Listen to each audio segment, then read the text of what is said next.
Hey everyone, it's George Couros. Welcome back to another highlight edition, week 3 of the Innovators Mindset podcast for the year of 2024. As I've shared in the previous 2 weeks, I'm gonna just share a few of some of the guests at really great insights from the past year. Also wanted to kind of come back to a post I wrote at the beginning of the year called 20 inspirational quotes to start off 2024, and I think it's a great way to revisit. Why do these quotes matter? Why are they just not quotes that I share because I like quotes, but really kind of stick to me? And I shared some quotes the last 2 weeks. So if you want to check out those podcasts, that'd be great. The one I want to share from one of my favorite books, Unreasonable Hospitality. I read it I think I read it maybe in 2023, 2024. Really great book. I know it's not about education, but I'm telling you, if you're in education, I highly suggest it. I'll link it down below. But it's from Will Guidara. And he writes this in the book: let your energy impact the people you're talking to as opposed to the other way around. Here's something that it might be a little bit of a controversial take. I know a lot of people in educational leadership, they truly believe this, that, it's so important to build a culture that when you leave, that will continue. That will actually, go on without you. I don't believe that. I just don't. I think there's some things you can do that build culture, but culture is made up of people.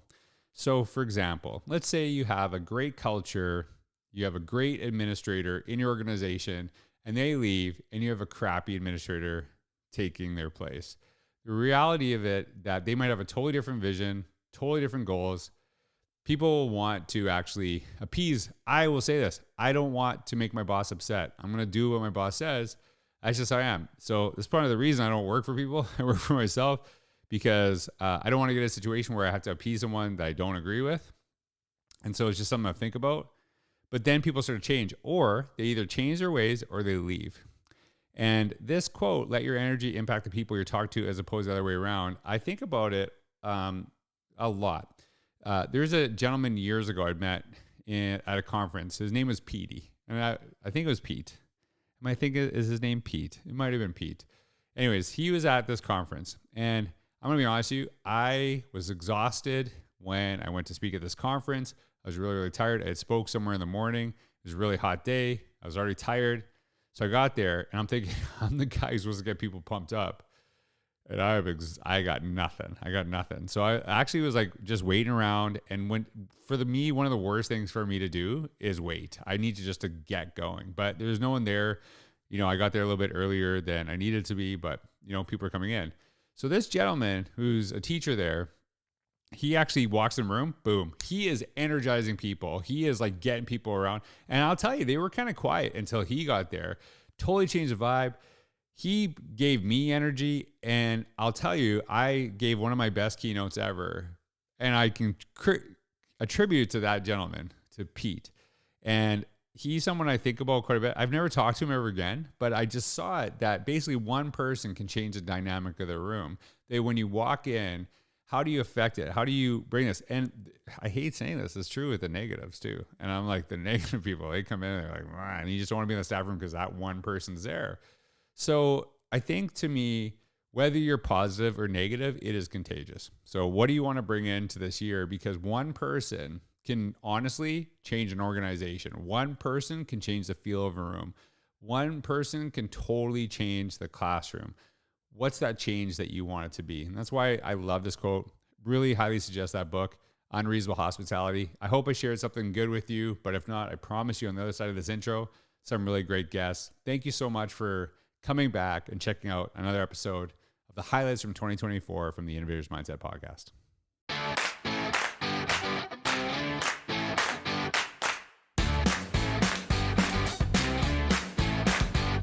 Because you got to share, your story in this book, what was that writing process for you? Because I know there's a lot of people who listen to this. They're like, yeah, I want to write a book. I want to, go through this. What was that like? Was it like, were you stressed? Like, was it hard? What was that like for you? Yeah, so I'm like you said earlier, we're kind of harshest to the people we love the most. So I'm super hard on myself. Like I'll give you grace all day, or my kids, or the people I work with. But then when it comes to me, I'm like, no, got to do better. Got to keep pushing. Yeah. So when I got the offer, and initially, my first thought was like, yeah, I can do something like that. But then I immediately after, I don't even finish the first thought. The next one comes in. No, you can't. Who wants to hear from David Domena, Right. STEAM teacher in Southern California? Like teaching for 9 years. What do I know about anything? So I kind of had to work through that imposter syndrome type of stuff, and but the process was pretty seamless. Allison was amazing to work with. She's always available. So I did have questions like, well, what do I do with this? And finally, she just told me, get something on paper, get something out there, and we can work with whatever you put together. If it's really bad, I'm going to tell you it's really bad, and if it's really great, I'm going to tell you it's really great. So that kind of pushed me to like stop second guessing myself so much. Just sit down, bang something out, and submit it. And then I was perfectly okay with you guys coming back being like, we like the title, and that's it. Start from scratch, dude, and start Right. all over Right. again.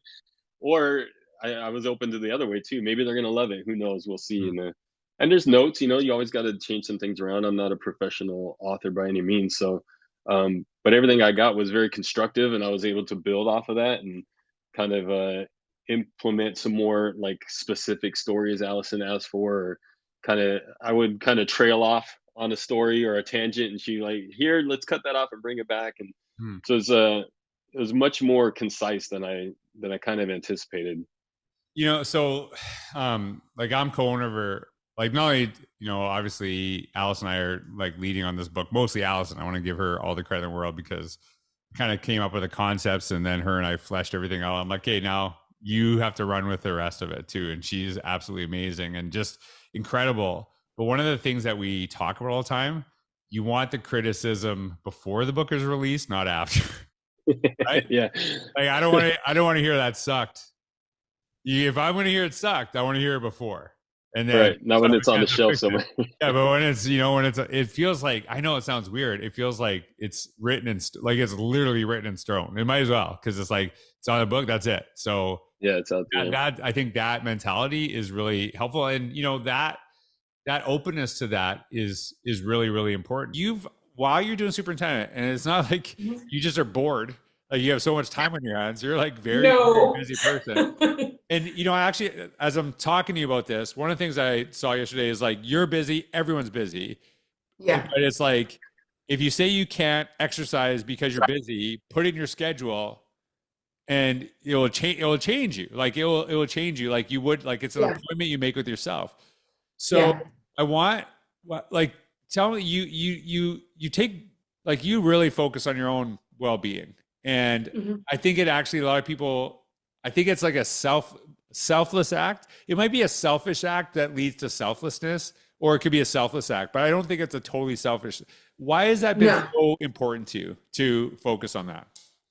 And it's funny you ask that because I was talking to some of my accountability partners, and the question was, do you work out for you or do you work out for others? Right.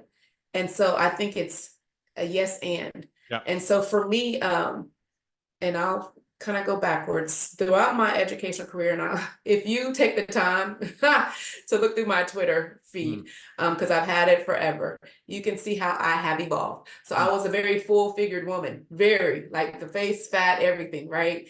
And over the years, especially when I was working on my doctorate, so that was like in 2014, 15, 16, around that area, that I had gained the most weight in my life. So remember, I had already had 2 kids. And I still hadn't weighed that much, right? Yeah. And so I was not taking care of myself. But I was like, well, I gotta work. I gotta get this dissertation done. I gotta be at the game Friday night. I gotta be at the thing Tuesday night. I gotta be this required, so everywhere, right? And my daughters were playing club volleyball, which means you're traveling across the country because they want to play, volleyball, select volleyball, and they're going to play in college, and you're trying to get them off the ground. And so kind of going through my whole career, I kind of hit like I don't want to say hit a wall, but I'll say reality check. And my dad had they had just moved to San Antonio, never forget this. And they were here maybe a year. I'm still in Round Rock at the time. Well, he has a heart attack and a stroke in the same year. Oh, Now he's wow. not a overweight, unhealthy Okay. person, but life happens. We have heart issues in our family, my dad's side, we do. And nobody knows, but now the world knows, so there you go. But that happened to dad, and dad told me, I never forget, he got better. We're at a reunion, we're in Dallas, and he says, Tiffany, you better take care of yourselves because you got to take care of those girls. Yep. And that stuck with me. Now, did I get out the next day and start running? Nope. But did it resonate? Yes. Mm-hmm. And so as I kind of went through life and my career, one of the kids had went to college. I think I had one more left. And I was like, okay, I'm going to start going to the gym. And I just started little baby steps, just going to the gym every morning. I was like, oh my gosh, I hate this. Oh my gosh, but it was the YMCA. I never forget it. But I found my little tribe, right? And so they're working out and they're like, we didn't see you in spin class. I'm like, shoots, so I'd go back to spin class or I'd go back to strength class. And I started. So then I ended up moving. I got that job in Beeville and I was like, I got to keep going. And so it's just like a mental, want to. And so I started working out.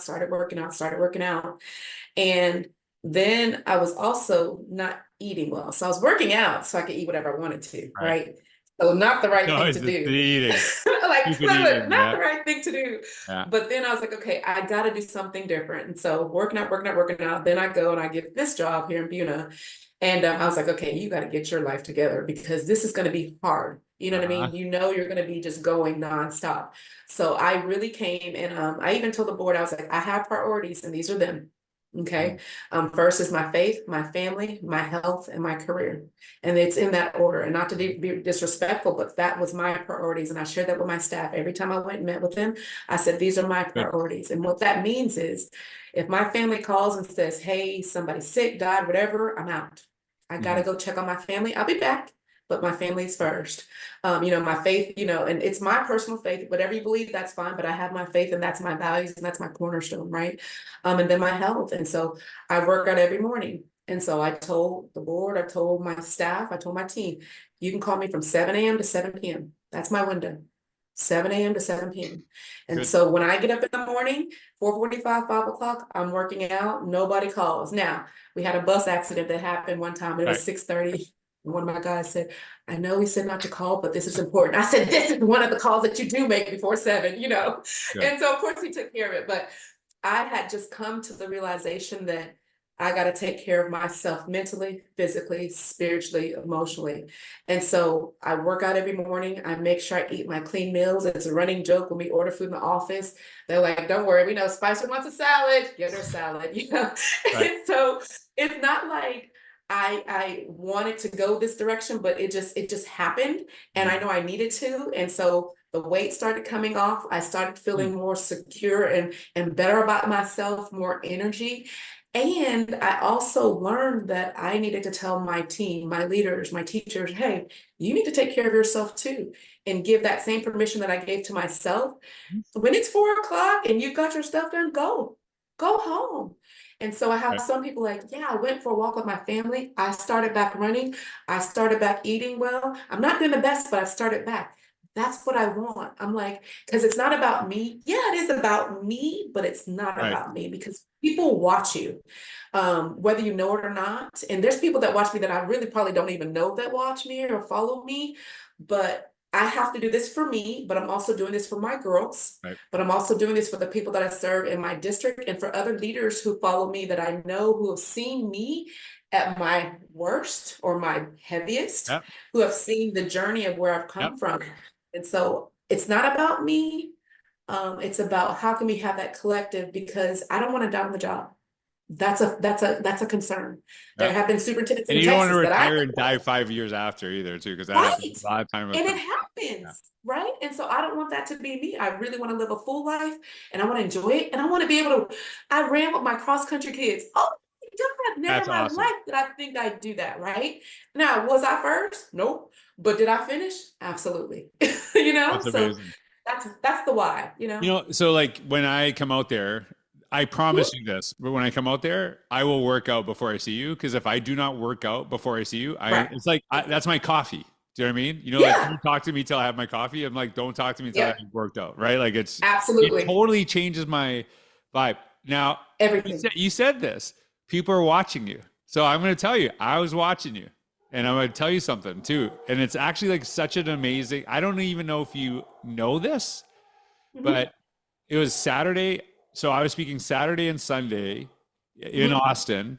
And I saw you on Saturday. We didn't know each other, but then I think I said, I saw you running this morning. Then that's how we connected the first day. mhm, And then Saturday night, I saw you with your daughter, and it was her birthday, and you were heading mhm, out. I'm like, she's not coming mhm. tomorrow. Sunday morning, and not only were you there, I think your daughter came with you too. Yeah, they're And working out. I was like, oh, like they went out and still good for you. Like I was like impressed because a lot of people say, nah, like, because that's where you get in trouble is when you're like, Right. well, this special thing or this thing. And that's when you like, no, listen, I can do some of these things, but I gotta keep with the You habit. don't take the break. No, Yeah. Yeah. it's So a like pattern. it was, Pattern. yeah. So I don't know if you do that. I was like, I did not. No. really showing up It is. after the birthday party. So how did you get people to kind of come together and support that process too? Because I think, as much as it's powerful to be visionary, you can't just, some of the things I've seen fail weren't the wrong idea, but the implementation or bringing people together wasn't done properly. So then it's Right. almost people regressed, 10 steps backwards because they're like, surprise, guess what we're doing? And they're like, no, it's nothing like we did. So I don't want it. Right. So how did you get people to kind of support that, build it together? How did you kind of go through that process? It's such a good question, and I'll be honest with you, you're probably going to laugh at the answer as I tell it, but what our community wanted was we're extremely fast growth. I mean, fastest growing city in the nation, fastest growing county in the nation right now. Um, and so we had a facilities committee come together, and one of their passions was, which most communities are, college and career for our students, and they wanted a college and career center. So we were blessed to be able to kind of create and design off of that. But what we were able to value add to that, we really took it to the next level, and it was not the traditional. And because of that, we couldn't roll it out like the traditional. When you're gonna, allow businesses to come in and your people to be able to mall walk all day while your kids are having school, it's different, and unique, and so ironically, we took a box to kind of kick this off. I Right. told you, you've got a lot of foundation here, Oh man. You man. just don't know it. But we took a 6x6 wooden box and we just painted the OC on it and put it on a trailer and just started plopping it all around our community. And then just the Amazing. opposite of what any administrator should ever do. We intentionally asked one question: what's inside the box? And we were trying to create a rumor mill on social media. Um, yeah. So with that, we got everything from, aliens to who knows whatever else are inside the box, but it created an excitement and a buzz that allowed us to begin to tell our story of really what's good for kids and what could happen within a facility when we really put kids in an experience on a daily basis. And they bought into this concept. And then we were able to put them inside the facility. And once you walk it, you feel it. You understand that this is what education should look like, and what we believe is the next generation of education. There's a lot of honestly, I got more adult eyes on kids in that building than any other school I've got in this entire school district. So it's beginning to tell its own story within our businesses. We're seeing something really unique too. I think pub ed gets a really bad rap right now. I think we all see that. But when I've got, Pine and Ivy every day doing Facebook Lives, and they're a home decor and lighting store inside the OC, she's telling the incredible story of what our kids are doing for her, helping to her market and advertise. So not only are we trying to tell our story, but our community's doing it. And as our community's walking around our building, they're seeing how talented and incredible our kids are every day from the inside out and not from the outside in. And it's making a real impact on our community, but I think also Texas and hopefully the nation. Well, I first of all, I appreciate it because a lot of people, this has been my mentality, right? Like we're gonna within public education, I believe like people would want to be a part of us. We're gonna create something where people like want to be a part of that, and you Yeah. are obviously doing that. One of the questions that's kind of popping into my mind. So, and I don't know if this is the right terminology, but in the mentality is that you probably still have like traditional high school, like a traditional school. How has this process maybe changed some of the things they're doing within those structures, right? Like, because probably some people are like, I want to be at this space, and but I'm here. So, like, how does that changing things like throughout the district, even though you have this one space? Like, how does that kind of help push further some of the opportunities for students, no matter where they are in your district? So we actually have two high schools, comprehensive high schools, and one is this also helped to kind of tell the story on how things are going to operate. But one's blue and one's gold, and so the OC colors are green. And so our kids come together in that facility, and it is so they're getting all to experience this if they'd like to. This isn't like an academy that they apply to come into. We accept and open our doors to all, and we have kind of a pretty high expectation how they behave. So I think that's translating back. But also, you know, we open a restaurant on one high school, and we've got a doggy daycare on the other. That's a functioning district business, you know, for our animal science center. So this is just kind of something that we do, and we're hoping that, you know, we can continue to expand the integration of what community in schools looks like. And even more than that, you know, the hands-on experiences that our kids can get, and it's beginning to translate back after a year.